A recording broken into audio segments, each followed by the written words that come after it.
jawab. Next. Kemudian dimensi profil lulusan yang digunakan pada praktik baik ini yaitu ada 5. Mohon maaf itu 4 yang bawahnya belum terganti. Yang pertama, keimanan dan ketakwaan terhadap Tuhan Yang Maha Esa, penalaran kritis, komunikasi kreatif, dan kolaborasi. Next. Kemudian lintas disiplin ilmu. IPA itu kita berkolaborasi dengan mata pelajaran pendidikan agama, prakarya, bahasa Indonesia, matematika, dan IPS. Next. Di aksi ini yang pertama, berkesadaran. Pada tahap berkesadaran sebagai guru, saya mengajak siswa untuk merenungkan ciptaan Tuhan Yang Maha Esa, yang mana fenomena panas yang sering kita alami apalagi di kelas biasanya, dan udara sebagai bentuk ketakwaan. Tidak lupa juga menyampaikan tujuan pembelajaran praktik membuat kaset sederhana pada tahap pemahaman berkesadaran.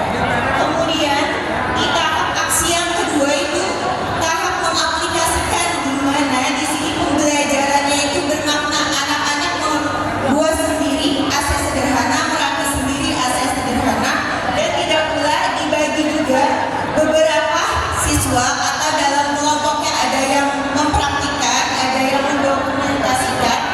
Karena di pembelajaran IPA kali ini kita juga sebagai guru tidak lupa memanfaatkan digitalisasi, yaitu dengan menggunakan HP, nanti dia mengeditnya di Canva atau di CapCut.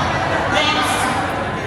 Nah, yang terakhir itu mengembirakan, di mana proses ini siswa mempresentasikan hasilnya yaitu berupa aset sederhana yang telah dibuat dan menceritakan apa aja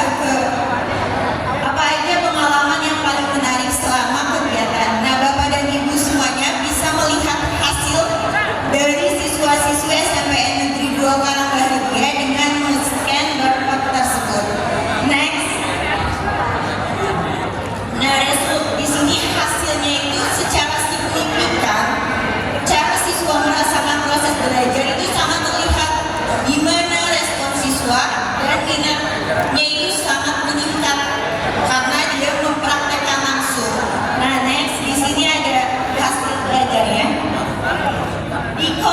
Di aspek penilaian itu ada 3, kognitif, afektif, dan psikomotorik. Dari ketiganya ini rata-ratanya itu 90%, di mana kategorinya itu mahir. Next. Ada pun refleksinya, yaitu ternyata pembelajaran IPA atau pada materi perpindahan kalor itu sangat dekat atau sangat nyata dalam kehidupan kita sehari-hari, di mana kita menggunakan AC, menggunakan kulkas yang mana tanpa kita sadari ternyata itu merupakan penerapan dalam perpindahan kalor. Kemudian next, ada pun rencana tindak lanjut yang berkelanjutan yang akan saya lakukan, yaitu mendesain challenge atau menantang siswa untuk memodifikasi desain AC mereka agar lebih efisien, di mana variabelnya itu ada 3. Yang pertama, variabel 1 membandingkan penggunaan styrofoam dengan wadah plastik atau kardus. Jadi alat utamanya anak dibebaskan yang mana lebih mudah dia temui di sekitarnya. Kemudian manakah yang lebih efektif dan mengapa? Nah, ini menguatkan konsep isolator dan konduktor. Kemudian variabel kedua, ini ada ubah jenis pendinginnya. Jadi nanti anak-anak ditingkatkan lagi peningkatan penalaran kritisnya. Bagaimana jika menggunakan air dingin saja, tidak hanya menggunakan batu es, kemudian atau garam yang dicampur es yang dapat menurunkan suhu lebih rendah. Ini memperkenalkan konsep titik teduh. Kemudian variabel ketiganya, optimalkan posisi dan ukuran kipasnya serta lubang udara untuk aliran udara yang lebih baik. Next.